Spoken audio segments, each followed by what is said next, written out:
அனைவருக்கும் வணக்கம். நான் இந்திய பெண்ணை பாரதி பேசுகின்றேன். உங்களுக்கு ஒளி வடிவம் அந்த கிளின்றது தான் ஒளின்றது, அது கீக்கின்றது கீ சாவின்றது, அது கீக்கின்ற ஒளி, அது ஒரு மாதிரியான கீ. அந்த பிரபஞ்சத்தின் சாவி சாவித்ரி தேவின்றது அது ஒரு விதமான பிரபஞ்சத்தை திறக்கின்ற சாவி அப்படின்றதெல்லாம் சொல்லிட்டு இல்லைங்களா. இதில் நம்மளுக்கு அந்த மெயின் தசமகா வித்யாவை வணங்குறதுனால, அந்த தசமகா வித்யாவை ஏன் வணங்குற மாதிரி சுச்சுவேஷன் வருதுன்னா, ஏற்கனவே நம்மளுக்கு நிறைய சொல்லியிருக்காங்க. லலிதா சஹஸ்ரநாமம் படிக்கிறது, இல்லைனா இந்த ஸ்ரீசக்கர கோலங்கள், ஸ்ரீசக்கர யந்திரம், இதை பற்றியெல்லாம் கொஞ்சம் நிறைய நம்மளுக்கு ஏற்கனவே தெரிஞ்சதுனால நம்ம அதை கொஞ்சம் லைட்டாக டச் பண்ணி பார்ப்போம். அதையும் பண்ணி பார்க்கலாம், இதையும் பண்ணி பார்க்கலாம், எதனா நம்மளுக்கு வாழ்க்கையில் நல்லது நடந்துடும் அப்படின்னு நம்ம எதனா பண்ணிவிடுவோம். அதில் என்ன ஆகும்னா, சில விஷயங்களை நம்மளுக்கு சொல்லும், அமானுஷியமாக சில விஷயங்களை நம்மளுக்கு சொல்லும். அந்த சமயத்தில் நம்ம கேட்ச் பண்ணணும் அதை. அது மூலமாக உங்கள் வாழ்க்கைக்கும் சம்மந்தப்பட்ட கடவுள் யார், சித்தர் யார், குலதெய்வம் யார், கிராம தெய்வதை யாருன்றதை நீங்கள் கண்டுபிடிக்கணும். அதை கண்டுபிடிக்கிறது மூலமாக அதை தக்க வச்சுக்கணும். அப்படி அதையே தொடர்ந்து வணங்குறது. இதில் இன்னொரு தப்பு என்ன நடக்கும்னா, சில கடவுளை வணங்கும் போதோ இல்லை சில சித்தரை வணங்கும் போது சில கான்ட்ரோவர்ஸாக எதனா உங்களுக்கு நடந்துதானா, அந்த நிமிஷம் இனிமேல்ட்டு அந்த கடவுளே வேணாம் அப்படின்னு பயப்படுற ஒரு குணம் எல்லாருக்கும் இருக்கும், எனக்கும் இருந்தது.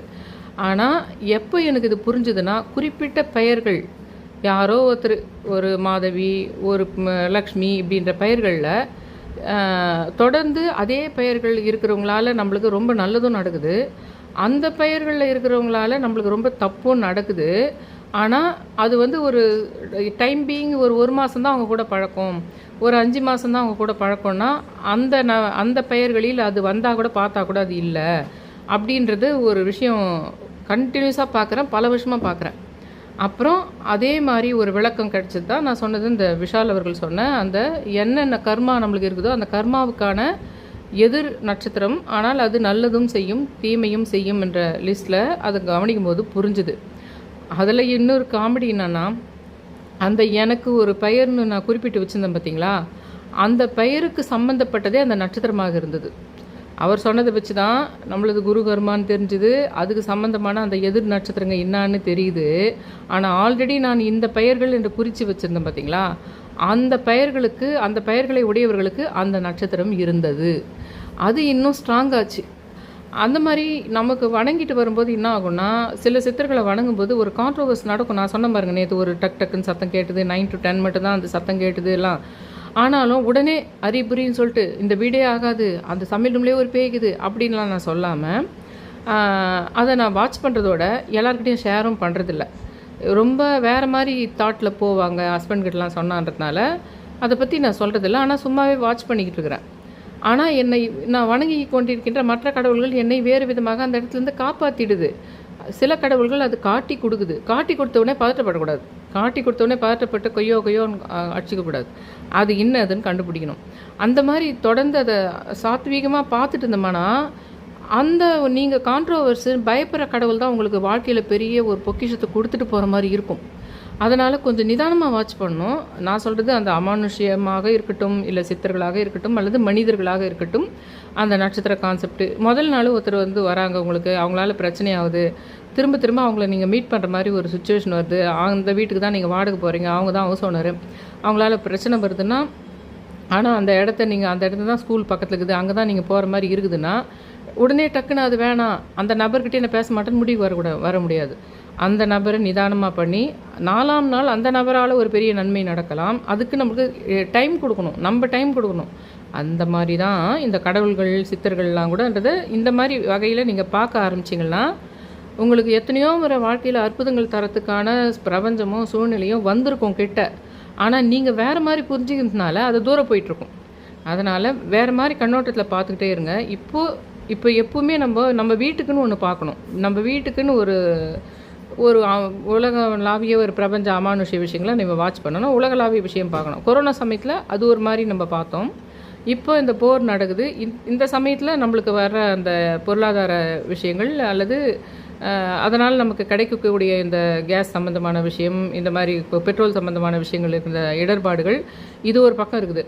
அப்போது அதுக்கேற்ற மாதிரி நம்மளுக்கு பிரபஞ்சமே சில கடவுள்களை உங்கள் மைண்டில் மட்டும் திணிக்காது, நிறைய பேர் மைண்டில் திணிக்கும். அந்த மாதிரி உங்களை அறியாமையே நீங்கள் கலெக்டிவ் கான்ஷியஸில் நீங்களும் எங்கள் சவுத் சைடில் பார்த்தா மச்சமுனியை கும்பிட்டுற மாதிரி ஒரு வேளை சூழ்நிலை வரும். அதாவது மூலக்கடவுள்கள் இருக்கிறாங்க பார்த்தீங்களா, சிவனோ விஷ்ணுவோ முருகரோ இந்த மாதிரி கடவுள்கள் என்ன பண்ணிடுவாங்கன்னா, இந்த சமயம் அந்த சித்தரையோ அந்த குலதெய்வத்தையோ அந்த தெய்வத்தையோ வணங்குற மாதிரி உங்கள் மூளைக்குள்ளே அவங்களாவே கொண்டு வந்துடுவாங்க. அதை இங்கே நம்ம மச்சமுனியை கும்பிட்ற சமயத்தில் நார்த் சைடில் மத்ஸ்யேந்திரர் அப்படின்ற ஒரு கும்பிட்ற மாதிரி சூழ்நிலையை கொண்டு வந்துடுவாங்க. ஒருவேளை இந்த சமயம் உலகத்தினுடைய அமைதிக்கு சமநிலைக்கு மீன் சம்பந்தப்பட்ட சித்தர்களும் கடவுள்களும் தேவைப்படலாம். இந்த சமயத்தில் 11ன்ற நம்பர் தேவைப்படலாம். இந்த சமயத்தில் ப்ளூ கலரோ வயலட் கலரோ தேவைப்படலாம். அப்படி அது அந்த பெரிய கடவுள்கள் அவங்க கீழே இருக்கின்ற அந்த பிஏ மாதிரி இருக்கின்ற சித்தர்களையும் அந்த சின்ன கடவுள்களையும் மக்கள் மனதில் திணிக்கிறதுக்கு அனுப்புது. நேற்று நான் சொன்னேன் பார்த்தீங்களா, சில சடங்கு நடந்தது. 2 ஹெல்மெட் எடுத்து போட்டுட்டேன், 2 செருப்பு எடுத்து போட்டுட்டேன். அதே சமயத்தில் ஒரு பெரிய வாஷிங் மிஷின் அதனுடைய அவுட்டர் பாடின்னு சொல்கிறேன், 2 பேருக்கு ஆபத்துக்குதுன்ற மாதிரி அதுக்கு முன்னாடி வாரம் காமிச்சிது. பிரபஞ்சம் இந்த மாதிரிலாம் சடங்கு பண்ணுச்சு. அந்த ஒரே நாளில் அதை நகர்த்தணுன்றதுக்காகவே அந்த வாஷிங் மிஷினை வீட்லேயே வச்சுட்டு இருந்தது. ஒரே நாளில் 2 ஹெல்மெட்டும் 2 செருப்பும் 2 ஆள் வெயிட் இருக்கின்ற வாஷிங் மிஷினும் அதை என் வாயில் பாடின்ற உச்சரிக்கணும், அது அவுட்ரு பாடின்னு உச்சரிக்க வைக்குதுன்னு சொன்னோம் பார்த்தீங்களா.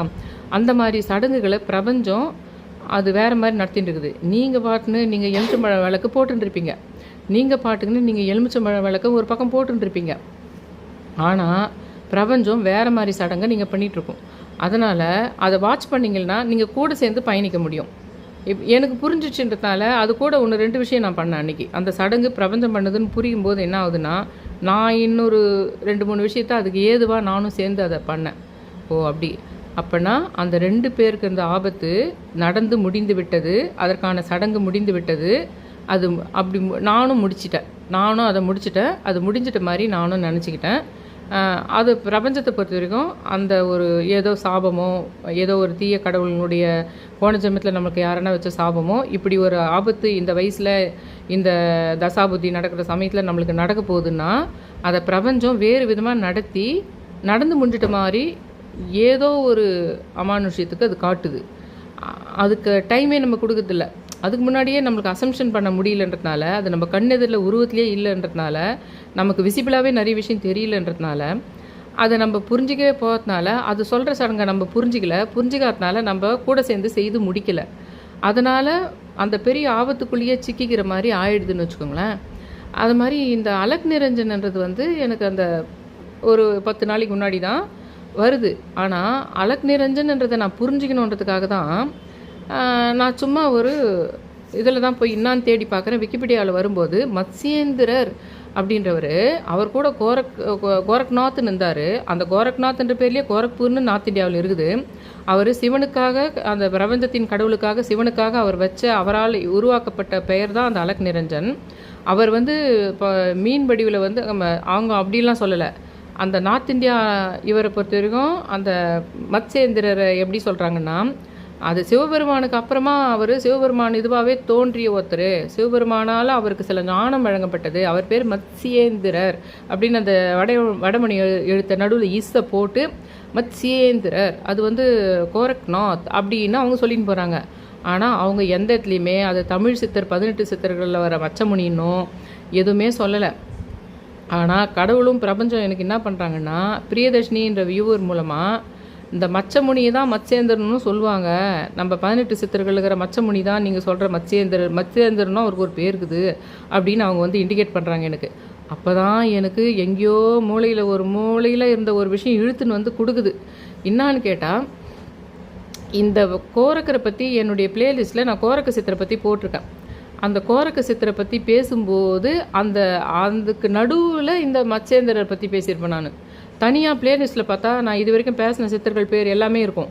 அதில் கோரக்கர்னு இருக்குமோ தவிர மச்சமுனியை பற்றி இருக்காது. ஏன்னா கோரக்கரை பற்றி பேசும்போது மச்சமுனியை பற்றி ஒரு விஷயம் வருது. அதை அப்படியே உங்களுக்கு சொல்கிறேன். அந்த சொல்கிற அன்றைக்கி தான் நான் என்ன பண்ணுறேன்னா, தைப்பூசமோ ஏதோ ஒன்று வருது.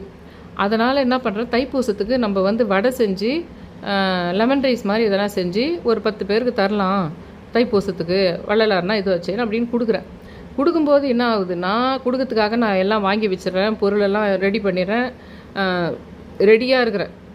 மறுநாள் ஃபாயில் பேப்பர்லாம் வாங்கி வச்சுட்டேன், ஃபாயில் பாக்ஸ் எல்லாம் முடிச்சுட்டு வெடிய காலையில் 5 மணிக்கு தைப்பூசத்தில் என்னுடைய மாமியார் பேர் பழனியம்மான்னு சொல்லியிருக்கேன் உங்களுக்கு நான். கரெக்டாக தைப்பூசம் அன்றைக்கி அந்த அம்மா காலையில் இதுக்கு போயிடுறாங்கன்னு நியூஸ் வருது. நான் என்ன பண்ணுறேன்னா, ஒருத்தர் போயிட்டா கூட நம்ம 10 பேருக்கு சாப்பாடு தானே தரப்போகிறோம், நம்மனா கோயிலுக்கு போக போகிறோம்னு சொல்லிட்டு நான் என்ன பண்ணுறேன், அவங்க வந்து ஏன்னா அது கொரோனா சமயம், செகண்ட் வேவ் கொரோனா சமயம், அதனால் அவங்க அப்படியே ஹாஸ்பிட்டலேருந்து அப்படியே இது பண்ணுவாங்க. இந்த வீட்டு சடங்குகள் நிகழ்ச்சிகளே கிடையாது. அப்போது வீட்டுக்குள்ளே வர நிகழ்ச்சிகளே கிடையாது.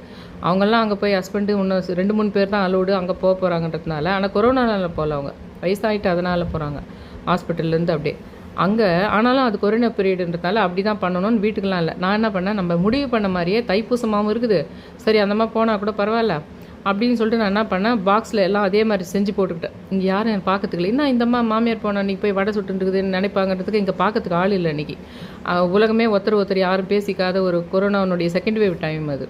அப்போ நான் எல்லாத்தையுமே போட்டுக்கிட்டு பாக்ஸில் போட்டுக்கிட்டு, அதுக்கு ஃபஸ்ட்டு வேவ் இதில் தான் நம்ம சாப்பாடு கொடுத்தா கூட யாரும் சாப்பிட மாட்டாங்கன்ற சுச்சுவேஷன், இதெல்லாம் போட்டுக்கிட்டு நான் பேக்கெல்லாம் ரெடி பண்ணிக்கிறேன். இப்போ நான் தம்ப்நெயிலில் போட்ட விஷயத்துக்கு சம்மந்தம் இல்லாத விஷயம் பேசலை, ரொம்ப சம்மந்தங்கிற விஷயம். அது என்னதுன்னா, இந்த வடை எல்லாத்தையும் எடுத்து போட்டுக்கிறேன். பயமும் இருக்குது மனசில், இந்த போயிட்ட அன்றைக்கி நம்ம வச்ச மாதிரியே தைப்பூசத்துக்கு கொடுத்துடணுன்னு இருக்குது. ஆனால் நம்ம இதை செஞ்சு கொடுக்குது, ஒருத்தர் போனால் அந்த சமயத்தில் 4 பேர் சாப்பாடு அங்கேயே கூட கவனிக்கிறதுக்கு நிறைய பேர் வந்தாங்கலாம் கொடுக்குறோம் இல்லையா, அப்படி தானே. ஆனால் இந்த வடையும் செஞ்சு இதெல்லாம் பண்ணால் நம்ம சுற்றி நம்மளை பார்க்கறதுக்கு ஆள் இல்லைன்னா கூட, பிரபஞ்சத்துலேருந்து யாராவது எங்கள் மாமனாரோ இல்லை வேறு யாருன்னா பார்த்துன்னு இருந்தால் கூட, இன்றைக்கி பார்த்து இது வடை செய்யுதேன்னு தோணுமோ, நம்ம 10 பேர் கொடுக்கறதுக்காக இருந்தால் கூட இன்றைக்கி பார்த்து இது வடை செய்யறதுக்குன்னு தோணுமோ, இப்படின்னு நான் சொல்கிறேன். இந்த விஷயத்த அன்றைக்கி நான் வீடியோவிலே போட்டுக்கிறேன். அந்தம்மா போய் ஒரு 6 வருஷம் 7 வருஷம் ஆகுது. இந்த விஷயத்த நான் வீடியோவிலே போட்டிருக்கேன். உங்களுக்கு ஞாபகம் தான் என்னன்னு தெரியல, தொடர்ந்து பார்த்துக்கிறவங்களுக்கு தெரியும். அது என்ன அப்படின்னா, ஒரு புக்கு நான் இப்படி யோசித்துக்கிட்டே அந்த பாக்ஸ் எல்லாம் கையில் வச்சுட்டு வடையெல்லாம் சுட்டுட்டு ஒரு சின்ன பயத்தோடவும் இருக்கிறேன். அந்த சமயத்தில் ஒரு புக்கு வந்து நிறைய புக்ஸுங்க இருக்குது என்கிட்ட, இந்த சித்தர்கள் புக்ஸுங்களும் இருக்குது, என்னென்னவோ இருக்குது. அதில் ஒரு புக்கு வந்து கீழே என் கால் மேலே விழுது. கால் மேலே விழத்தோடு இல்லாமல் ஒரு பர்டிகுலர் பேஜில் திரும்பி விழுது. ஒரு பர்டிகுலர் பேஜில் ஓப்பன் ஆகி விழுது. அந்த ஓப்பன் ஆகிருக்கிற பேஜ் எடுத்து அப்படியே படித்து பார்த்தா, அதில் இந்த மச்சமுனி சம்பந்தமாக வடை செய்கிற விஷயமாக ஒரு விஷயம் வருது. அதையும் அந்த வீடியோவில் அப்போ கோரக்கரை பற்றி பேசும்போது அதை சொல்லியிருப்பேன். இப்போ நான் மச்சமுனி விஷயத்துக்கு வந்துட்டு அப்புறமா உங்களுக்கு நான் மச்சமுனி விஷயத்தை சொல்லிட்டு அந்த வடை விஷயத்தை சொல்லிவிட்டு, அதுக்கப்புறமா இந்த மச்சமுனியை இப்போ உலகமே கடவுள்கள் நம்மளை வந்து இது பண்ணுற மாதிரி, அதே மாதிரி அலக் நிரஞ்சனை பற்றி அது தனியாக பார்த்தேன். மச்சமுனி தான் அவங்கன்றதுக்கு பற்றி பிரியதர்ஷினி ஞாபகப்படுத்தினாங்க. அதுக்கு மறுநாள் இதில் அது என்னது பரிகார ஸ்தலங்கள் சேனலில் மஞ்சுளா ரமேஷ்ன்றவங்க என்ன பண்ணுறாங்க, இதே மச்சமுனின்னு சொல்ல மாட்டேன்றாங்க அவங்களும்.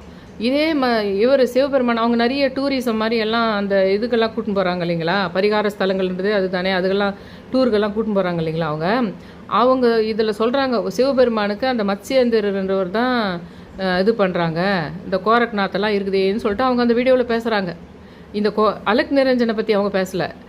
அலக் நிரஞ்சனை தான் மத்ஸ்யேந்தர் தான் மச்சமுனி, இப்படின்னு நான் ஸ்டெப்பாக வரேன்.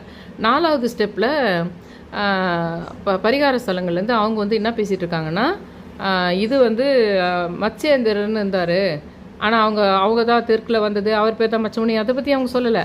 அலக் நிரஞ்சன் பற்றி அவங்க சொல்லலை. அவங்க சிவபெருமான் சொல்ல அந்த மத்ஸ்யேந்திரர் தான் அவர் எல்லாம் ஞான இதெல்லாம் கேட்டுக்கினாரு, மீன் வடிவில் இருந்துன்னு சொல்லிட்டு சொல்லுவாங்க, அது ஒரு கதை இருக்குது அப்படின்னு அதில் சொல்கிறாங்க. அப்போவே புரிஞ்சுக்கினேன், அது தனியாக அலக் நிரஞ்சன் அவங்க கேட்குறோம். இங்கே சவுத் சைடில் பரிகார ஸ்தலங்கள் சேனலில் தமிழில் இதை பார்க்குறோம். அப்போது உலகளாவே எப்படி அந்த கிளி ஒளி வடிவம், சுகபிரமரையும் நம்ம கூடவே வச்சுக்கணும் பொருளாதார விஷயங்களுக்கு. ஏன்னா குபேரனுடைய குருவே அவர் தான். ஒளி வடிவமாக கிளியும் உருவத்தையும் நம்ம பார்க்கணும், டிஜிட்டலாகவும் பார்க்கணும், கனவுலையும் பார்க்கணும், டெய்லியும் சுகபிரமரை கும்பிடணும். அது வானத்தில் ஒளி வடிவில் போகிற கிளி 97.79 ஒளிவடி ஆண்டுகள் தூரம், அது மைண்ட்லேயே நீங்கள் இருக்கணும். அதே மாதிரி இப்போ மீன் வடிவமாக மச்சமுனியை இவரை நம்ம வணங்கணும், அவர் பெயரையும் உச்சரிக்கணும். கூடவே உலகளாவிய விஷயத்துக்கும் நம்ம அவரை வந்து அந்த கிளி இந்த மீன் ரெண்டுத்தையுமே வச்சுக்கணும். இப்போ நம்ம அதுக்கு பிரபஞ்சம் நம்மளுக்கு கொடுக்குற சமிஞ்சை, அதனால் எனக்கு 3-4 விதமாக சமிஞ்சை கொடுத்துடுச்சுன்றதுனால தான் அதை நான் கொண்டு வரேன். இப்போ நம்ம சேர்ந்து குரூப்பாக அந்த ராஜமாதங்கி மதங்கேஸ்வரர் அதெல்லாம் இருக்கட்டும், அப்படியே கூடவே இருக்கட்டும். அடுத்து இந்த டைமுக்கு நம்ம பண்ண வேண்டிய விஷயம்னு வச்சுக்கோங்களேன். இந்த டைமுக்கு அது நம்ம பண்ண வேண்டிய விஷயம். அதனால் அந்த மீன் பொம்மை இல்லைனா மீனை பார்க்குறது, ஒரு விஷயத்தை நினைக்கும் போது மீன் பலூனு இல்லைன்னா மீன் மாதிரி விஷயம், அது கிளியும் கான்ஸ்டண்ட்டாக இருந்துக்கிட்டோம். ஏன்னா அது ஒரு விஷயத்துக்காக மெயினாக அது பணம், பொருளாதார விஷயங்கள், அந்த மாதிரி விஷயங்களுக்கு நீங்கள் அந்த கிளியையும், இந்த மீனுன்றது இப்போ உலகளாவிய எல்லாமே தொழில் சம்மந்தமான விஷயமாக இருக்கட்டும், உங்கள் வீட்டு சம்மந்தமான விஷயமா இருக்கட்டும், அதில் மச்சேந்திரர் கும்பிட்டு அவரையும் மச்சமுனியை கும்பிட்டு அந்த மீனையும் மீன் செம்பலையும் நம்ம யூஸ் பண்ணணுன்றது. இப்போ அதில் மெயின் விஷயத்துக்கு அதை பற்றி அந்த வடை சொன்ன பாருங்க, கரெக்டாக எனக்கு வந்து அந்த வடையை கொடுக்கலாமா இன்றைக்கி போய் செஞ்சுட்டுமேன்னு பயந்த அன்றைக்கி என் கால் மேலே விழுந்தது. அது புக்கு ஓப்பன் ஆகிருக்கிற இடத்துல இதே மச்சமுனி மீன் அந்த வடை செஞ்ச விஷயம் பற்றி தான் அன்றைக்கி வருது. கோரக்கரை பற்றி பேசிகிட்டு இருக்கிற சமயம் அது. அப்போது அந்த புக்கில் இந்த மச்சமுனியை பற்றி இருக்குது. அதை நான் வீடியோவிலே சொல்கிறேன். அதாவது பிரபஞ்சமே நீ தைரியமாக அந்த வடையை எடுத்து போயிட்டு 4 பேருக்கு கொடு அப்படின்னு சொன்னதுக்கு சாட்சியாக என் கால் மேலே விழுந்து வடையின்ற ஒரு விஷயமே அந்த பேஜ் ஓப்பன் ஆகிருக்கிற பேஜில் இருக்குது. அந்த விஷயத்தை இன்றைக்கி நான் மறுபடியும் சொல்லிவிட்டு அந்த மச்சமுனியை என்ன நம்பர், என்ன ஃபிஷ்ஷு, என்ன மாதிரி பண்ணுறது, எப்படி அதை நம்ம இழுத்துக்கிறது, எப்படி நம்ம வேண்டுதலை பண்ணுறதுன்றதை பற்றி இதுக்கு அடுத்து இன்னும் 2-3 வீடியோவில் தொடர்ச்சியாக உங்களுக்கு நான் அதை சொல்வேன்னு வச்சுக்கோங்களேன். ஆனால் முதல்ல நான் அந்த இதுக்கு வந்துடுறேன். மச்சேந்திரரை பற்றி இன்னும் கொஞ்சம் மறுபடியும் ஏன்னா அப்போ நான் பேசுனதெல்லாம் கோரக்கரை பற்றி. இப்போ நான் மச்சேந்திரநாதன்ற சொல்கிற ஒரு மச்சமுனி வந்து அகஸ்தியர் காலத்தில் சேர்ந்தவர், செம்பிடவர் என்ற மீனவர் குலத்தை சேர்ந்தவர். மச்சம் அப்படின்னாலே அந்த மீனின் பெயர் இருக்குது. அதே மாதிரி நிறைய உங்களுக்கு வந்து இனிமேல்ட்டு ஏதோ நீங்கள் இதை பார்க்குறீங்க, வீடியோ பார்க்குறீங்க, மச்சகந்தின்றதை பற்றி படிக்கிறீங்க, இல்லை மச்சம்ன்ற மாதிரி படிக்கிறீங்க, இல்லை மீன்ன்ற மாதிரி படிக்கிறீங்க, இல்லை இங்கிலீஷில் ஃபிஷ்ஷுன்ற மாதிரி பார்க்குறீங்கனாலும் எல்லாத்தையும் கனெக்ட் பண்ணி பார்க்கணும். தொடர்ந்து நான் எனக்கு நடக்கிற அமானுஷ்ய விஷயங்களை, ஆன்மீக விஷயங்களை உங்களுக்கு தொடர்ந்து நான் எப்படி அதை பிரபஞ்சத்தை பார்க்கணும், எப்படி பிரபஞ்சம் காப்பாற்றுச்சின்னு பார்க்கணுன்னு சொல்லிக்கிட்டே இருக்கேன் உங்களுக்கு. அதனால் நீங்கள் என்ன பண்ணணுன்னா அந்த மீனையும் அந்த முனிவரையும் சிவனையும் கனெக்ட் பண்ணிக்கணும். கனெக்ட் பண்ணிக்கிட்டு உங்களுக்கு நல்லது செய்துக்கிறதுக்கு உங்களுக்கு எப்படி இழுத்துக்கிறதுன்றத நீங்கள் அதை அண்டர்ஸ்டாண்ட் பண்ணிக்கிட்டே நீங்களே கூட க்ரியேட்டிவாக அதை எப்படி வேண்டலாம், என்ன பண்ணலாம் அப்படின்னு நீங்களே கூட க்ரியேட்டிவாக அதை திங்க் பண்ணலாம். அதை நான் சொல்லி தான் 11 முறை நீங்கள் மீன் இப்படி பண்ணுங்க அப்படின்னு நான் சொல்லணும்னு அவசியம் இல்லை. நான் சொல்கிற விஷயங்களை வச்சு நீங்களே கூட க்ரியேட்டிவாக அதை க்ரியேட் பண்ணலாம். அது மாதிரி அந்த போகரின் மீனவர் குலத்தை சேர்ந்தவர்ன்றதுனால மச்சம் என்ற மீனின் பெயர் இவர் பெயர் கூடவே சேர்ந்த மாதிரி போகரின் மாணவராக அந்த மச்சமுனி இருக்கிறார். மச்சமுனியும் சரி கோரக்கரும் சரி சிவ அம்சத்துடன் முழுமையான சிவன் அருளோடு பிறந்தவங்க அவங்க 2 பேருமே. அதில் மச்சமுனியினுடைய பிறப்பு ரொம்ப ரொம்ப ஸ்பெஷலானது.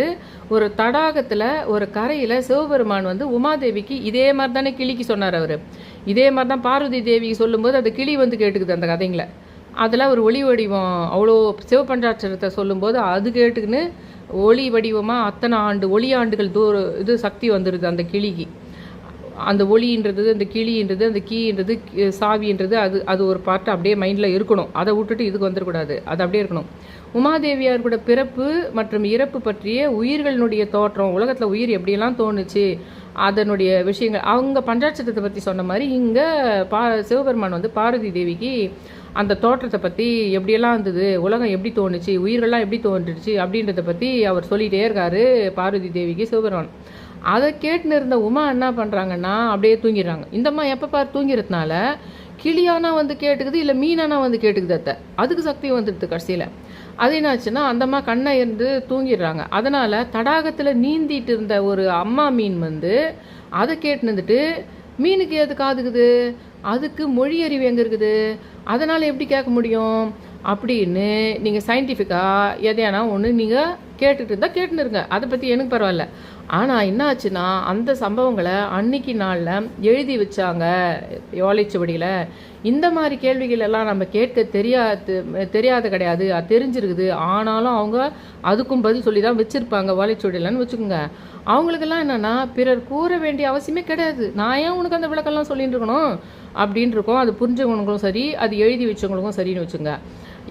இந்த பட்சிகள் பேசினா நாகங்கள் பேசுறது, பட்சிகள் பேசுது, அந்த மாதிரிலாம் நிறைய விஷயங்கள் இருக்குது. அதனால தானேங்க உங்களுக்கு ஒரு போலீஸ்காரை வந்து ஒரு ஒரு திருடனை கண்டுபிடிக்கிறதுக்கு ஒரு நாயை கூட்டிகிட்டு போகிறாங்க. சில விஷயத்துக்கு நம்ம ஒத்துக்குவோம், சில விஷயத்துக்கு நம்ம அது பேசுமா இது பண்ணுமா நம்ம கொஸ்டின் கேட்டுனே இருக்க வேண்டியது தான். நம்ம அதுக்கெல்லாம் ஒன்றும் பண்ண முடியாது. அதை புரிஞ்சவங்க தான் ஞானிகள்னு சொல்லிட்டு சொல்ல முடியும். அந்த மாதிரி ஒரு தேவன் தேவதை அப்படின்னு சொல்லிட்டு அந்த காலத்தில் பட்சியை பார்த்தாலே அந்த பட்சி வந்து வடிவம் கொண்டவன் தான் ஒரு கடவுளே. அந்த பட்சி அதில் தான் நான் திரும்ப திரும்ப நான் ஒரு அந்த பறவைகளை வந்து இது நீம்கரோலி பாபா பறவை, இது சுகபிரம்ம இந்த பறவை, இது கிளி, அது சுகபிரம்ம ரூபம் அப்படின்னு நான் சொல்கிறதில்ல. அந்த ரூபத்தில் நம்ம பார்க்க ஆரம்பித்தா நம்மளுக்கு பிரபஞ்ச கனெக்டிவிட்டி அதிகமாக கிடைக்கும். அந்த பறவைகள் ரூபமாக நம்மளுக்கு சொன்னோம்னா அது பதில் சொல்லிட்டு போவோம் நமக்கு. அதனால் பட்சியாகவும் நாகமாகவும் தேவர்கள் இருக்க நிச்சயம் இருக்குதுன்னு கண்டுபிடிச்சி வச்சுருந்தாங்க. அந்த மாதிரி அந்த குளத்தில் இருந்த மீன் கூட என்ன ஆகுதுன்னா, மீன் வடிவத்தில் இருந்த ஒரு தேவதை மாதிரி, ஒரு ஏஞ்சல் மாதிரி, அந்த தேவதை மீன் வயிற்றில் ஒரு குஞ்சு மீன் இருக்குது. அந்த மீன் என்ன பண்ணுறது, ஒரு நல்ல ஒரு ஸ்பெஷல் மீனாக கொடுத்து வச்ச மீனாக எப்படி வந்து அந்த இவர் வயிற்றுலேருந்து கேட்டுக்குமே அந்த கதை, அந்த அர்ஜுனனோட பையன், அந்த மாதிரி கொடுத்து வச்ச மீனாக இருக்குது. கருவில் இருக்கின்ற மீன் வந்து அந்த ஒரு சிவனையும் அந்த பார்வதிக்கு உரிய உபதேச மொழிகள் எல்லாத்தையும் கேட்டு அந்த ஒரு பெரிய மீன், அந்த பெரிய மீன் வயிற்றுக்குள்ள ஒரு குட்டி மீன், அந்த குட்டி மீன் கேட்டுக்குது இதெல்லாம். அதனால் அது ஒரு விதமான தேவ குரலை அந்த காதில் கேட்டு அதுக்கான ஒரு சாப விமோசனம் அப்படின்னு ஏதோ அதுக்கு முன்னாடி இருந்திருக்குது. என்னைக்கு அந்த விஷயத்தை அது காதில் கேட்டுக்குதோ இந்த விஷயத்தை, அன்றைக்கி தான் அதுக்கு சாப விமோசனம்னு ஏற்கனவே மீன் வடிவத்தில் இருக்கணும். அதை கேட்ட பின்னாடி தான் நீ வந்து இதுவாக வருவேன்னு ஏதோ ஒன்று இருந்திருக்குது. அதுக்கு ஏற்கனவே ஒரு சாப விமோசனம் பெறத்துக்கு அந்த குஞ்சு மீன் ஒரு பையனாக மாறி அந்த பார்வதி இந்த சிவபெருமானுடைய முன்னால் இருக்கின்ற காலை உதச்சிக்கிட்டு அழுது தான். அது வந்து ஒரு இது மாதிரி ஒரு குட்டி பையன் மாதிரியே மாறிடுச்சு டக்குன்னு. ஒரு குட்டி பையன் மாதிரி மாறி காலை குட்டி பையன் மாதிரி உதச்சிக்கிட்டு குழந்த மாதிரி ஆண் குழந்தை வந்து அழுது. தாய் மீனும் வந்து என்ன ஆயிட்டுன்னா டக்குன்னு மனுஷன் வடிவில் மாறி ஓடி வந்து அந்த குட்டி பையனை கெட்டியாக அணைச்சி, அது வயிற்றுலேருந்து தான் இருக்குது அந்த மீன், குட்டி மீன். அது திடீர்னு ஒரு குழந்தை மீனாக ஆண் குழந்தை மீனாக மாறிட உடனே அந்த தாய் இதுவும் வந்து மீனும் வந்து ஒரு மனுஷ வடிவம் மாறி அந்த தன்னுடைய குழந்தை மீனை வந்து குழந்தை பையனாக மாறின மனுஷ வடிவில் மாறின குழந்தைய ஓடி வந்து கட்டி அணைச்சிக்கிட்டு அந்த சிவபெருமான் இவங்க பார்வதி தேவியினுடைய காலில் விழுந்து மச்சமாக இருந்து உன்னுடைய உபதேசத்தை, சிவபெருமானுடைய உபதேசத்தை நீங்கள் தூங்கிட்டதுனால, அதை நான் கேட்டதுனால இன்றைக்கி தான் நான் வந்து மீன் வடிவத்துலேருந்து மனுஷ உருவத்துக்கு மாறணும், என்னைக்கு இது கேட்கறனோ அன்றைக்கி தான் மாறணும்னு நான் சாப விமோசனம் ஆகணும்னு எனக்கு விதி இருந்தது அப்படின்னு சொல்லிட்டு என்ன பண்ணுறாருன்னா, மச்சேந்திரநாதன் அப்படின்ற பெயரும் அவருக்கு கிடைக்குது. அந்த குட்டி பையன் பிறந்தவர் மச்சேந்திரநாதன்ற பெயர் அவருக்கு கிடைக்குது. கூடவே அந்த ஈஸ்வரனுடைய அந்த சிவபெருமானுடைய பரிபூர்ண அருளும் கடாசமும் கூட அந்த மச்சேந்தர் கிடைக்குது. அந்த மச்சேந்தர் தான் மச்சமுனின்றவர்.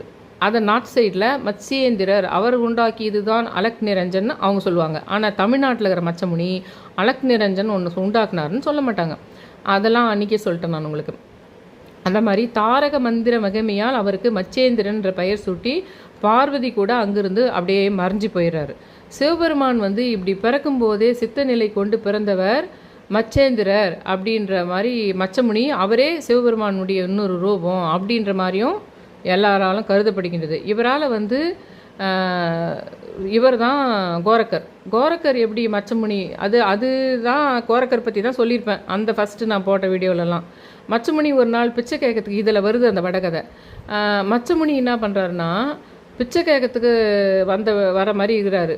உடம்பை வளர்த்ததால் தானே உயிரை பேண முடியும், உடம்பு வளர உணவு வேண்டுமே, பசியும் தாகமும் உடம்போடு ஒட்டி பிறந்ததாயிற்றேன்னு புலம்பிக்கிட்டு அல்ப வித்தைகளால் காற்றை மட்டுமே ஆகாரமாக கொண்டு உயிர் வாழ முடியும் தான். அதாவது இந்த மாதிரி சித்து வேலைங்கள்லாம் பண்ணி சாப்பாடே சாப்பிடாம சித்தர்களால் சாப்பாடு சாப்பிட்ட மாதிரி அவங்களால சில மேஜிக் பண்ண முடியும். ஆனால் மச்சமுனி என்ன பண்ணுறாருன்னா அதுக்கு பின்னாடி பார்த்துக்கலாம் அப்படின்னு சொல்லிட்டு கொஞ்ச காலம் பிச்சை எடுத்து உடம்பை நம்ம வளர்த்துக்கலாம் அப்படின்னு சொல்லிட்டு இவர் என்ன பண்ணுறாரு, இந்த சித்த புருஷர்கள் மனசில் பிச்சை கேட்கணும்னு சொல்லிட்டு தோன்றதுனால அதுக்கு பின்னாடி ஒரு கணக்கு இருக்குது. அவங்க அப்படி பிச்சை கேட்க வரும்போது பிச்சை இடுகின்ற வாய்ப்பு ஒருத்தருக்கு கிடைக்குதுன்னா அதுக்கு பின்னாடியும் இன்னொரு கணக்கு இருக்குது. நல்ல சாஸ்திர ஞானம் உள்ளவர்கள் குரு தரிசனத்தை வந்து கிடைக்கிற மாதிரி என்ன ஆகும்னா அந்த அவங்களுக்கு பணிவிட செய்கின்ற வாய்ப்பு அவங்களுக்கு கிடைக்கிற மாதிரி ஆகிடும். ஒருத்தருக்கு பிச்சை போடுறதுனால அதை வாங்கிக்கிறவங்களுக்கு ஒரு லாபம்னா அதை யாருக்கு அது கொடுக்குற வாய்ப்பை கடவுள் கொடுக்குறாரோ அவங்க ஒரு மாதிரி கர்மத்திலேருந்து விலகிறதுக்கு ஒரு விஷயம் இருக்குது. அதுதான் அந்த கணக்கு அப்படின்னு அவர் ஏதோ நினச்சிக்கிட்டு இந்த பிச்சை கேட்கறதுக்கு முன்னாடி யோசிச்சுனே போயின்னு இருக்கார் அவர் மச்சமுனி. ஆனால் சராசரியான இந்த சித்த புருஷர்கள் பிச்சைக்காரர்களாக தான் எல்லாரும் பார்க்குறவங்க அந்த சித்தர்களே எப்பவுமே பிச்சை வாங்கிட்டு இருப்பாங்க, பிச்சை கேட்டுன்னு இருப்பாங்க, அப்படி தான் அவங்க யோசிப்பாங்க. மச்சமுனி பிச்சை கேட்டு வரும்போது என்ன பண்ணுறாங்கன்னா ஒரு அம்மா வந்து அந்த மாதிரி தான் பார்க்குறாங்க, இந்த சித்தர்களுக்கு இதே வேலை பிச்சை கேட்டுன்னு இருக்குது அப்படின்னு நினச்சின்னு ஒரு அம்மா என்ன பண்ணுறாங்க. இன்னொரு கோவம் என்னன்னா அந்த அம்மாவுக்கு குழந்தை வேற பிறக்கல.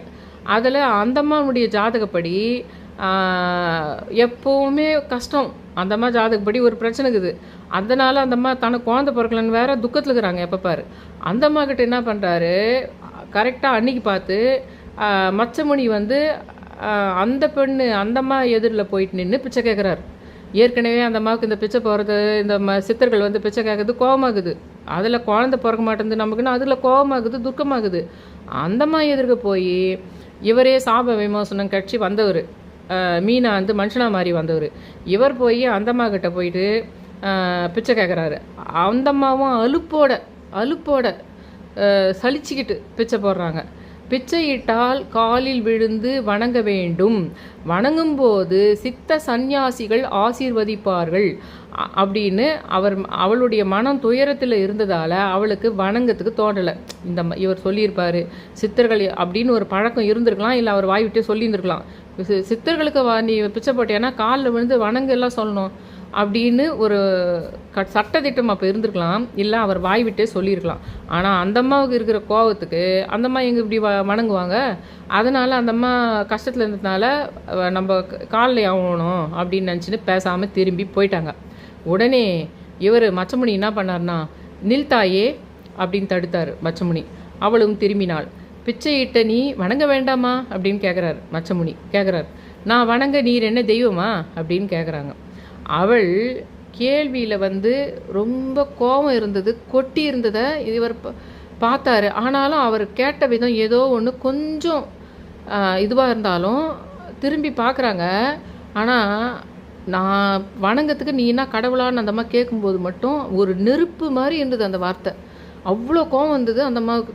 மச்சமுனி என்ன பண்ணுறாங்கன்னா 3 கால ஞானத்தில் வந்து ஒரு நொடியில் ஒரு நிலைப்பாடு அவருக்கு புரிஞ்சிடுது. எல்லா இதுவும் அவருக்கு ஏற்கனவே அவர் பல விஷயங்களை சிவபெருமான்கிட்ட கேட்டதுனால ஒரு டக்குன்னு ஒரு விஷயம் அவருக்கு புரிஞ்சிடுது. அதனால் அம்மா என் போல சித்த சந்நியாசிகள் வந்து கடவுள் தான், நீ நினைக்கலாம் நான் கடவுள் தானா, என் காலையும் ஆகணும் நீ நினைக்கலாம், ஆனால் நான் கடவுள் தான்.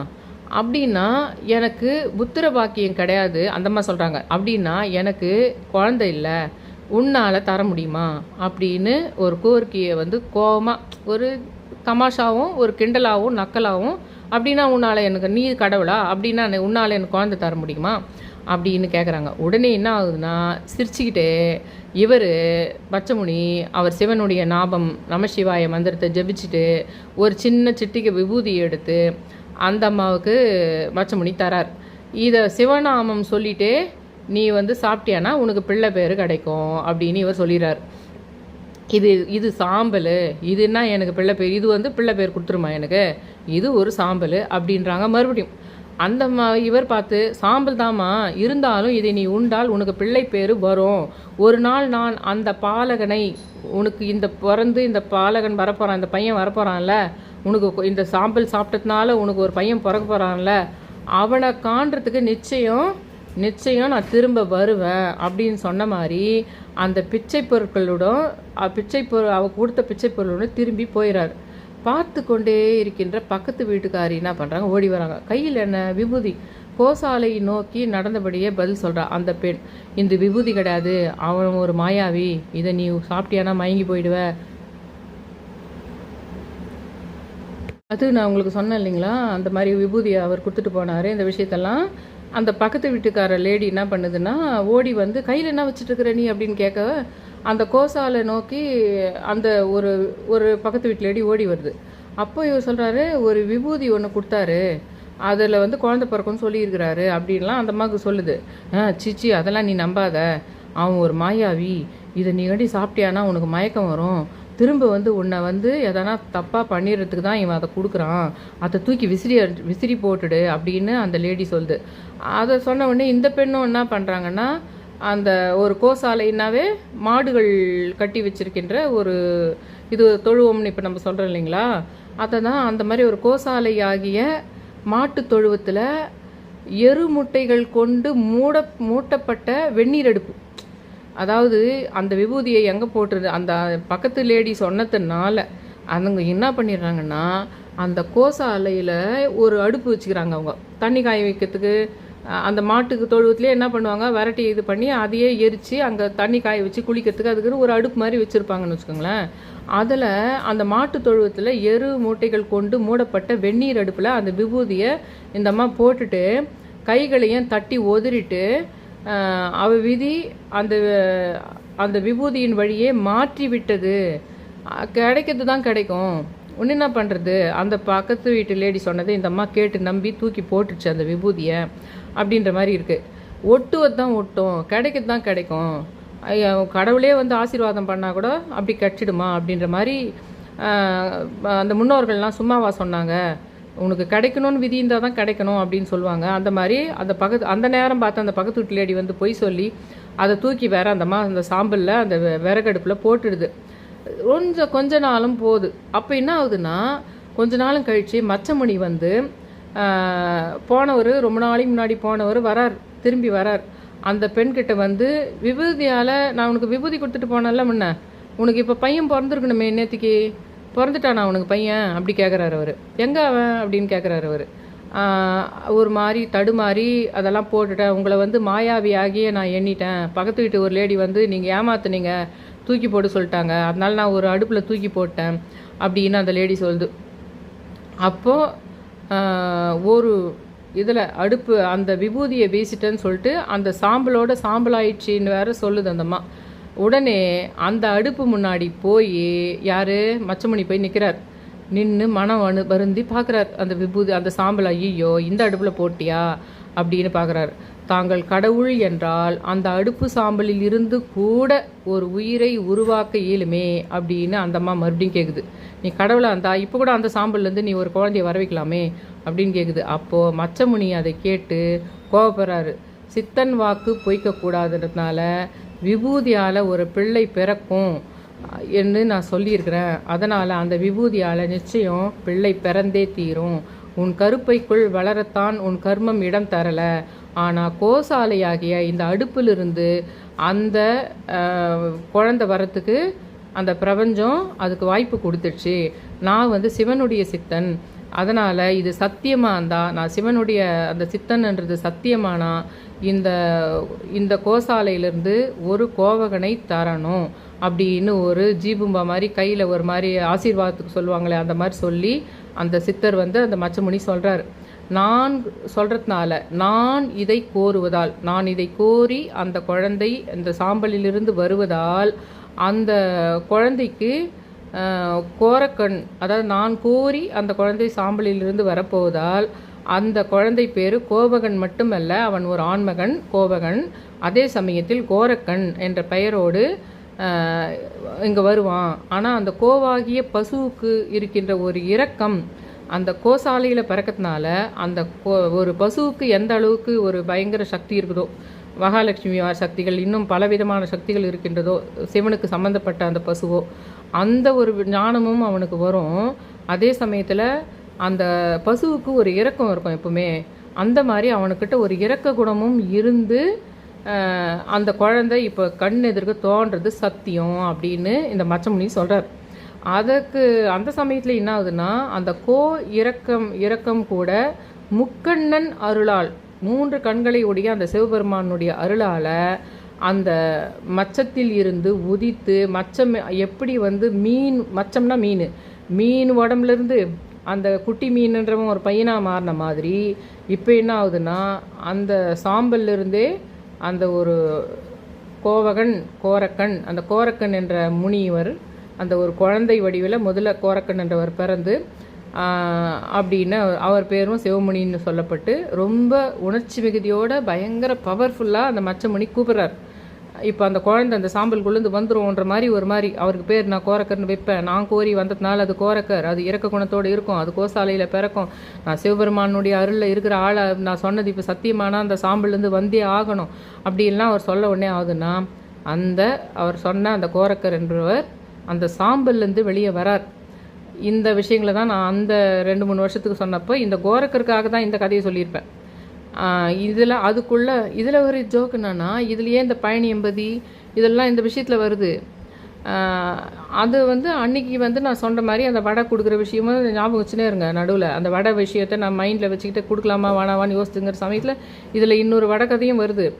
பழனி எம்பதியின் சித்த விலாச கணக்குப்படி கோரக்கன் இப்படி எழுந்து வந்த நாள் ஒரு கார்த்திகை மாதத்து அவிட்ட நட்சத்திர நாள். இந்த சம்பவம் நிகழ்ந்ததால் இந்த அது அப்போனா கோரக்கர் நம்ம அவிட்ட நட்சத்திரத்துக்காக வேற ஒருத்தரை சொல்லியிருந்தோம்ல, அது கூட நம்ம ஞாபகம் வச்சுக்கணும் இனிமேல். கோரக்கர்ன்றதுக்கும் அவிட்ட நட்சத்திரம் அப்படின்ற விஷயம். அது மாதிரி அவிட்ட நட்சத்திரத்தினுடைய நாள் தான் அவர் அந்த சாம்பல்லேருந்து வந்த நாள் அவிட்ட நட்சத்திரம். கோரக்கர் வந்தது ஒரு கார்த்திகை மாதத்து அவிட்ட நட்சத்திரம். இந்த சம்பவம் நிகழ்ந்த ஊர் எதுன்னு கேட்டால் வட பொய்கை நல்லூர். அதுக்கு பின்னாடி கோரக்கர் மச்சமுனியினுடைய சீடராகவே அவரும் அவர் போன இடம்லாம் போகிறார், அவரால் உருவாக்கப்பட்டவர்ன்றதுனால. அதனால் வாழ்க்கையினுடைய முக்கியமான ஒரு இதுவாக வச்சுக்கிறார். இவருடைய சேவை செஞ்ச இதுங்கள்லாம் இவர் எப்படின்னா இவர் சேவை செஞ்ச நாளெல்லாம் எவ்வளோ சோதனைகள் வந்தாலும் அது சாதனைகளாக இப்போ எப்படி நடந்தது, அந்த சாம்பல் இதுவாக மாறினது இதெல்லாம் நடந்தது, அதே தான் ஒரு சோதனை மாதிரி வரும், ஆனால் சாதனையாக மாறும். இதனால்தான் இது உலகளாவிய விஷயத்துக்கு இன்றைக்கி இருக்கிற இந்த போர்க்காலத்தில் இந்த மச்சமுனியை நம்ம பிரபஞ்சமாக நம்மளை இவரை வணங்கணுன்றதுக்கு இது பண்ணுதுன்னு நினைக்கிறேன். பல சோதனைகள் வரும், ஆனால் அது சாதனைகளாக மாற்றி காட்டுறாரு அவர். யார்? மச்சமுனின்றவர். அதில் ஒன்று குருவுக்காக கண்ணையே இழந்த படலம். இங்கே தான் அந்த வட மேட்ரு வருது. குருவுக்காக கண்ணையே இழந்த படலம். மச்சேந்திர முனி கோரக்கர்கிட்ட ரொம்ப அன்பாக்குறாரு. அவராலேயே அவர் பிறந்தாருன்றதுனால எங்கெங்கேயோ போகிறாங்க, பயணம் செய்து எங்கெங்கோ போகிறாங்க. அப்போ என்ன பண்ணுறாருனா ஒரு சமயம் ஒரு பார்ப்பன அக்ரகார காலத்தில் அது சம்பந்தமான ஒரு பாடல் பாடியபடி 2 பேருமே போகிறாங்க. ஒரு வீட்டு வாசலில் நின்று பசிக்கு சாப்பாடு கொடுங்கன்னு அந்த சாப்பாடு பிச்சை எடுக்கின்ற விஷயம் தானே சித்தர்கள் பண்ணணும்னு பண்ணுறாங்க. அதனால் அன்னம் இடும்படி 2 பேருமே கேட்குறாங்க.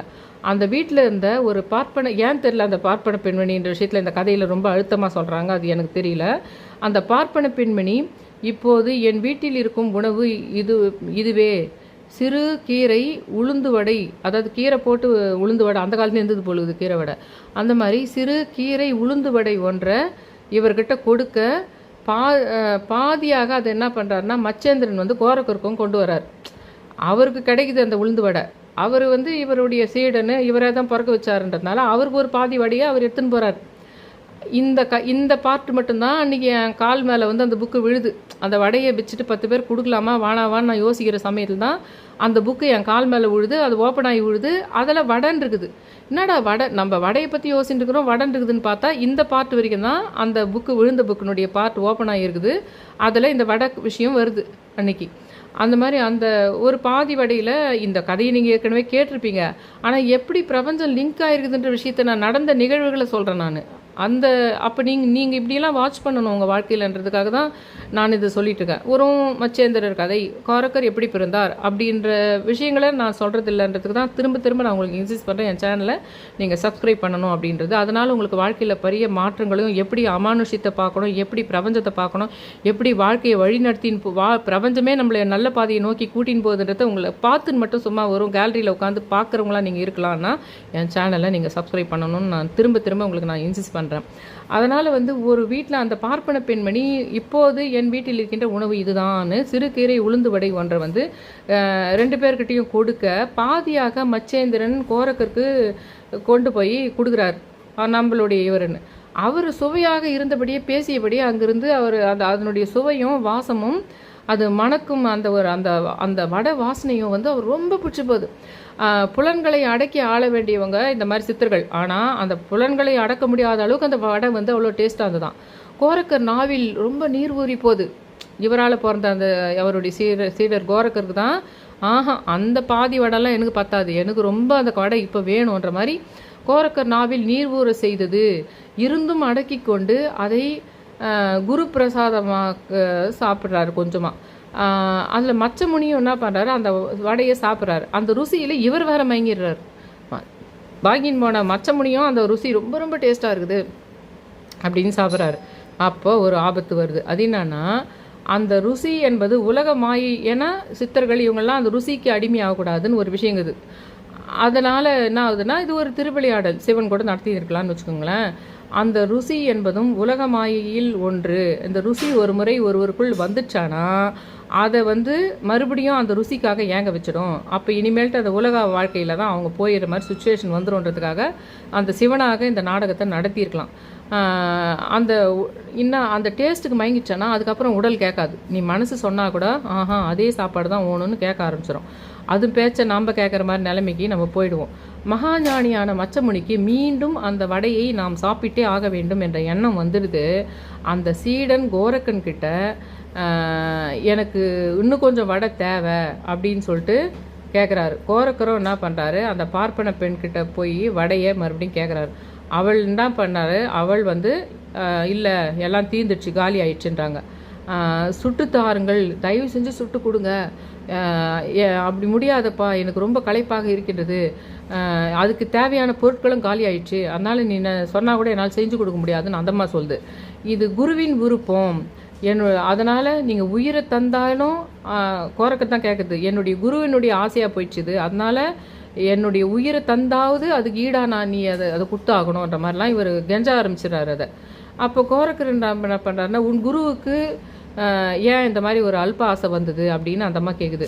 நான் முன்பே வடை பொரிக்கும் போது எண்ணெய் தெரித்து கண்ணில் பட்டு கண் போக தெரிந்தது, கண் போகிற மாதிரி இருந்தது, நல்ல வேலை நான் தப்பிச்சிட்டேன். இந்த மாதிரி இந்த வடை பொரிக்கும் போது ஒரு வேளை மறுபடியும் நான் வடையை சுட்டினானா எனக்கு கண் போயிடுச்சேன்னா நீனா உன் கண்ணை பிடுங்கி தந்துடுவியா அப்படின்னு அந்தம்மா கிண்டலாக கேட்குது. அதுக்கு தந்தால் போச்சு, நான் கொடுக்குறேன், என் கண்ணை கூட நான் தரேன் அப்படின்னு அவர் சொல்கிறார். அவர் யார் சொல்கிறது, கோரக்கர். அடுத்து நொடியே அந்த நெய் வடைக்காக தன்னுடைய சொல்லினே அந்த நெய் வடைக்காக தன்னுடைய மெய் கண்களை இரண்டையுமே பிடுங்கி அந்த மகிட்ட கொடுக்குறாரு அவர். அந்த பெண்மணி என்ன பண்ணுதுன்னா அரண்டு போய் அந்த நொடியை ஓடி போய் கோரக்கரனுடைய குரு பக்திக்காகவே சுட சுட நெய், அந்த நெய் வடையும் அது பேர் நெய் வடை, முதல்ல கீரை வடைனாங்க, அந்த நெய் வடையை பொரித்து தராங்க. கோரக்கருக்கும் என்ன ஆகுதுன்னா முகத்தை மூடியபடியே வந்து வடையை இவர்கிட்ட தராங்க, மச்சமுனிக்கிட்ட, அவர் குருக்கிட்ட தராரு. கோரக்கர் முகத்தை மறைச்சிருக்கிறதுக்கு காரணம் என்னன்னு அவருக்கு தெரியல. கோரக்கா, எனக்காக அற்ப வடைக்காக உன் கண்களை கொடுத்துட்டே, ஏன்னா அவங்க ஞானின்றதுனால நமக்காக அந்த வடை, ஏன்னா அவங்க தான் அந்த திருவிழையிலே பண்ணியிருப்பாங்க, எனக்காக நீ கண்ணை கொடுத்து தானே அந்த வடையை வாங்கியிருக்கிற, அதனால தானே மூடி வச்சுட்டுருக்குற முகத்தை அப்படின்னு சொல்ல, ஆம் சுவாமி வேறு வழி தெரியல, அதனால் அடப்பாவி இப்படி ஒரு குருபக்தியா என்று கேட்டு கோரக்கனை ஆற தழுவி அந்த ரொம்ப தழுவி மச்சமுனி வந்து தன் தவ ஆற்றலால் மீண்டும் அந்த கண்களை அவருக்கு வர மாதிரி பண்ணிடுறாரு. இன்னொரு விஷயம் தெரியுங்களா, இன்றைக்கி காலையிலேருந்து எனக்கு எப்போவுமே இந்த சுகர்லாம் இருந்தால் கூட கண்ணுக்கு எதுவும் எனக்கு இது வரைக்கும் பிரச்சனை வந்ததில்லை. ஏன்னா ரொம்ப சுகர் ரொம்ப நாளைக்கு ஹையில் இருந்தால் தான் கண்ணுக்கு பிரச்சனை வரும்னுவாங்க. எனக்கு கண்ணுக்கு பிரச்சனையான்னு தெரியல, லெஃப்ட் சைடு கண்ணிலேருந்து அமானுஷ்யமான விஷயமா இல்லை உண்மையிலே கண்ணுக்கு பிரச்சனையான்ற மாதிரி ஒன்று நடந்துட்டு இருக்குது காலையிலேருந்தே. இவர் வேறு இந்த கோரக்கிற விஷயத்தில் இப்போ நான் சொல்கிறேன்ல, நடக்கிற விஷயங்களுக்கும் நான் ஒரு விஷயத்தை பற்றி பேசினேன்னா அதுக்கு சிங்காக எனக்கு வேறு ஒன்று இருக்கும். அதாவது சில டிசைனாக போட்ட மாதிரி லெஃப்ட் சைடு கண்ணில் காலையிலேருந்தே டக்குன்னு ஒரு மழை பெய்கிற மாதிரி சரசரான்னு ஒரு மாதிரி 2 துளிகள் விழுற மாதிரி மேலே பார்க்குற ரூஃப்லேருந்து எதனா தண்ணி விழுதான்னு பார்க்குறேன், இல்லை. மறுபடியும் பார்த்தா 2 முடி மட்டும் ஏதோ கண்ணுக்கு நேரம் அசைஞ்சிட்டு இருக்குதுன்ற மாதிரி இருக்குது. ஆனால் மறுபடியும் போய் நல்லா முடியெல்லாம் இதுவாக பண்ணிக்கிட்டு பார்த்தா அப்போ இல்லை. மறுபடியும் அந்த கண்கிட்ட ஏதோ ஒன்று தெரிஞ்சுக்கிட்டே இருக்குது லெஃப்ட் சைடு கண்ணில். அது கண்ணோட ஃபால்ட்டா இல்லை வேறு எதனா விஷயமானு தெரியல, அது அடுத்தடுத்து தான் தெரியும். இன்றைக்கி பார்த்து இந்த கண் சம்மந்தமாக ஏதோ அந்த கோரக்கிறது, இந்த வடை, இந்த கண்ணெல்லாம் வேறு வந்துட்டுருக்கு. அந்த மாதிரி அதன் பின்னும் குரு சேவை கோரக்கர் வரை தொடர்ந்த அந்த வழி இருக்குது. இந்த வடை கதையும் இதில் வருது, அதையும் சொல்லிடுறேன்னு சொன்ன பாருங்க. அந்த மாதிரி மெல்ல மெல்ல மச்சமுனி மூலமாகவே எல்லா சிவனுடைய ஞானமும் இவருக்கு அந்த கோரக்கருக்கு கிடச்சிடுது. அப்புறமா காயகல்ப முறையெல்லாம் தெரிஞ்சு கோரக்கரும் மிகச்சிறந்த அந்த சித்த வைத்திய விஷயங்களாக இருக்கட்டும், சில இந்த அஷ்டகர்மா இதுங்கெல்லாம் இருக்கும் இல்லைங்களா, அஷ்ட வித்தைகள் தெரிஞ்சிருக்கும் பாருங்கள், அந்த மாதிரி விஷயங்கள், தன் உடம்பையே உருக்கு போல ஆக்கி கொள்கின்ற விஷயங்கள்லாம் கோரக்கருக்கு வந்துடுது. இவரை வந்து ஒரு வாள் கொண்டு வெட்ட நினச்சா அந்த வாளே மடிஞ்சு போகும். யாரை? கோரக்கரை. ஒரு வாளை கொண்டு அவரை வெட்ட நினச்சா அந்த வாளே மடிஞ்சு போயிடும்ன்ற அளவுக்கு அவர் உடம்பை ஸ்ட்ராங்காக பண்ணிக்கிற வித்தையை அந்த கோரக்கர் வந்து கற்றுக்கிறாரு. இதை உணர்ந்து கூட ஒரு சம்பவம் நிறைய நடந்திருக்குது. அல்மத்தேவர்னு சொல்லிட்டு ஒரு சிவஞானிக்கும் கூட இதே மாதிரி நடந்திருக்குது. அவரும் கூட ஒரு ஞானியாகும். மரங்கள் இவரை கண்டாலே அசைந்து கொடுத்து மகிழ்ச்சி தெரிவிக்கும். மரங்கள் பேசும். இன்னொரு விஷயங்குது, அது அப்புறம் வீடியோவில் போடுறேன். மரங்களுக்கு வந்து நீங்கள் ஏதாவது ஒரு கஷ்டத்தை அதுக்கிட்ட போய் சொன்னால் அந்த மரங்கள் அதை கேட்டுக்கொள்கின்றதுன்ற ஒரு விஷயத்தை நம்ம அடுத்த வீடியோவில் பார்க்கலாம். இப்போதைக்கு நான் இதை நிறுத்திக்கிறேன். இந்த கோரக்கர் விஷயத்தை, இந்த விஷயத்தை இன்னும் கூட இதில் கொஞ்சம் நிறைய இருக்குது. மச்சமுனியை பற்றியும் கோரக்கர் பற்றியும் இன்னும் கூட கொஞ்சம் கதை இருக்குது. அப்புறமா நான் பேசிக்கிறேன். இந்த மரங்களுக்கு ஒரு விஷயம் இருக்குதுன்ற விஷயத்த, மரங்களுக்குள்ளே நம்மளுக்குள்ளே இருக்கின்ற விஷயம். அதனால தான் நம்ம துளசியை கும்பிட்றோம், அதெல்லாம் கும்பிட்றோம். ஆனால் நம்ம பார்க்கறது வேறு. நம்மளுடைய நினைவுகளை அதுக்கு கடத்த முடியுது. அது ஆறுதல் சொல்கின்றதுன்ற விஷயம் மாதிரி ஒரு மேட்ரு அடுத்த வீடியோவில் நான் சொல்கிறேன். தயவு செஞ்சு என்னோட சேனலை சப்ஸ்கிரைப் பண்ணுங்கள். அது கூட வந்து இந்த மச்சமுனியை போற்றி சொல்கிறது, 11 டைம்ஸ் சொல்கிறது, அந்த அலக் நிரஞ்சனை 11 டைம்ஸ் சொல்கிறது, நீங்கள் தொடர்ந்து அதை டெய்லி ஒரு 11 டைம்ஸ் 11 டைமுக்கு சொல்லலாம், இல்லை 11 டைம்ஸ் அலக் நிரஞ்சன் சொல்லலாம். ஆனால் வெறும் அலக் நிரஞ்சன் சொல்லாமல் மத்ஸ்யேந்திரர் என்ற மச்சமுனிவர், இன்றைக்கி நான் சொன்ன மச்சமுனிவர் கோரக்க கதைகளை நினைவு வைத்து அவரால் உண்டாக்கப்பட்ட அலக் நிரஞ்சன் சொல்லணும். அவர் பிரபஞ்சத்துக்கும் சிவபெருமானுக்கும் அலக் நிரஞ்சன் என்ற பேரை வச்சவர் தான் இந்த மச்சமுனி. அந்த மச்சமுனியோட சீடர் தான் அந்த கோரக்கர். அந்த கோரக்கர் தான் ஒரு வாளை கொண்டு அவரை அடித்தாலே அந்த வாள் தான் மழுங்கி போகிற அளவுக்கு அவருக்கு சக்தி கட்டுச்சு. அவர் மீன்லேருந்து வந்தார், இவர் சாம்பல்லேருந்து வந்தார் கோரக்கர்ன்றதை ஞாபகம் வச்சுக்கிட்டு அந்த அலக் நிரஞ்சனை சொல்லுங்கள். அப்பப்போ உங்களுக்கு வாழ்க்கையில் என்னென்ன தேவைக்குதோ, இன்றைக்கி உலகளாவே இருக்கிற பிரச்சனைகளால் உங்கள் வீட்டு பொருளாதார பிரச்சனை பாதித்தா கூட இப்போ நான் சொன்ன கதையை நினச்சிக்கிட்டு அலக் நிரஞ்சன் 11 டைம் சொல்லணும். அப்புறம் உங்கள் வீட்டு வேண்டுதல், உங்கள் சொந்த வேண்டுதல்களை வேண்டிக்கணும்னு சொல்கிறேன். தயவு செஞ்சு என் சேனலை சப்ஸ்கிரைப் பண்ணி ஷேர் பண்ணி ஆல் இன்ற நோட்டிஃபிகேஷன் பெல் பட்டனை ப்ரெஸ் பண்ணுங்கள். ரொம்ப ரிக்வஸ்ட் பண்ணி கேட்டுக்கணும். Thank you all.